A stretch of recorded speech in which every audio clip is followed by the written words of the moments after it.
हमारे पशु जैसे जीवन को मनुष्य बनाने में अपना योगदान दिया है, अपना त्याग किया है, उन सभी महामानवों को मेरा 3 बार वंदन है। और आज का ये जो सम्मानित मंच है उसको मेरा वंदन है, खास तौर पे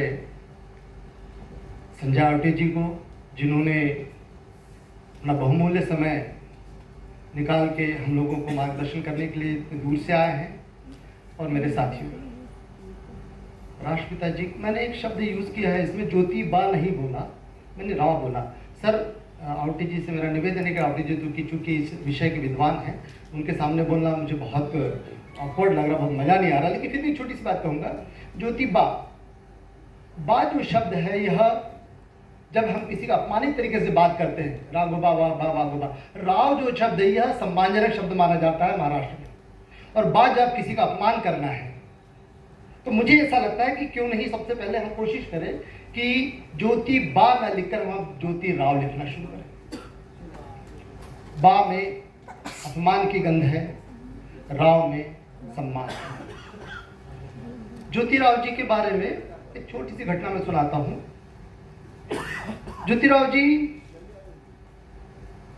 उस व्यवस्था से लड़ रहे थे जो व्यवस्था हमको पशु जैसा जीवन व्यतीत करने के लिए मजबूर कर रही थी।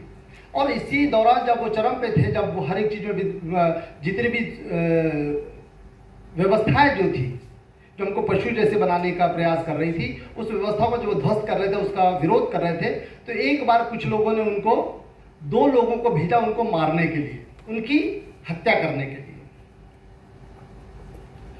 वो हत्या करने जब आया तो कुछ ऐसा घटना हुई कि ज्योतिराव जी को पता चल गया और वो उनकी हत्या नहीं कर पाए, लेकिन वो मिल गए, वो जिनको जो भी उनकी हत्या करने आए थे। जहाँ तक मुझे याद है उनमें से एक का नाम धोंडीबा था। सर, मैं ठीक बोल रहा हूँ जी? और वह धोंडीबा जब उनसे फिर उन्होंने बातचीत की, ज्योतिराव जी ने बातचीत की कि क्यों मुझे मारने आया था, आप लोगों को क्या फायदा मिलेगा। मुझे याद आ रहा है कि उस समय उनको मारने के लिए, उन 2 व्यक्तियों को मारने के लिए 20,000 का कुछ, जिसने भी सुपारी अपन बोलते हैं, सुपारी दी गई थी। 20,000 रुपए की सुपारी दी गई थी। तो उन्होंने बताया कि साहब हम बहुत गरीब लोग हैं और इतना पैसा हमको मिलने वाला है, इस लालच में हम आपको मारने आए थे। और उसके बाद में फिर वो जो भी उनकी बातचीत होती है, आखिरी में वो मान लेते हैं कि हमसे बहुत बड़ी गलती हो गई, हम बहुत बड़ी गलती करते जा रहे थे। एक ऐसे सज्जन व्यक्ति को मार रहे थे हम लोग जो तमाम गरीबों के बारे में सोच रहा है। और उसके बाद क्या होता है, उसके बाद में वही धोंडीबा ज्योतिराव जी का व्यक्तिगत पर्सनल सिक्योरिटी गार्ड बनता है, जो उनके लिए मरने मारने के लिए तैयार था।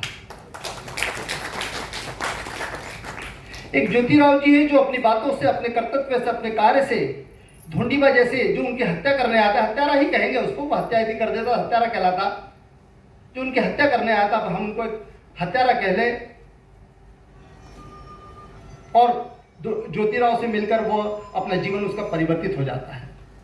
उसके बाद में उनके शास्त्रार्थ के जैसे कहते हैं कि उन्होंने पुणे में किसी बड़े ज्योतिषाचार्य जो भी पंडित या विद्वान से शास्त्राचार किया था और उसको हरा दिया था, इस प्रकार से कहीं मैंने पढ़ा था। यदि हम इस कहानी को कहीं हम अंगुलीवाल से जोड़ सकते हैं, अंगुलीवाल की कहानी याद आती है, तो क्या हम, ये इतना बड़ा व्यक्तित्व है, यानी चमत्कारी व्यक्तित्व है। चमत्कार जैसा शब्द हमारे महापुरुष के लिए हम जनरली उपयोग में नहीं लाते हैं, लाना भी नहीं चाहिए, लेकिन कभी कभी हम उनके कद को बड़ा बताने के लिए इस प्रकार के शब्दों का प्रयोग करते हैं।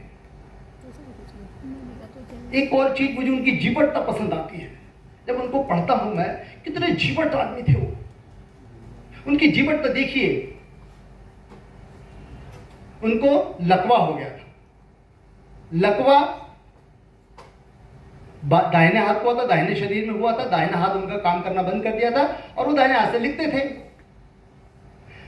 लेकिन वो इतना जीवट आदमी था कि उन्होंने बाएं हाथ से लिखना प्रारंभ किया और ना केवल लिखा, बाएं हाथ से पूरी किताब लिख डाली। इससे जीवट व्यक्तित्व थे।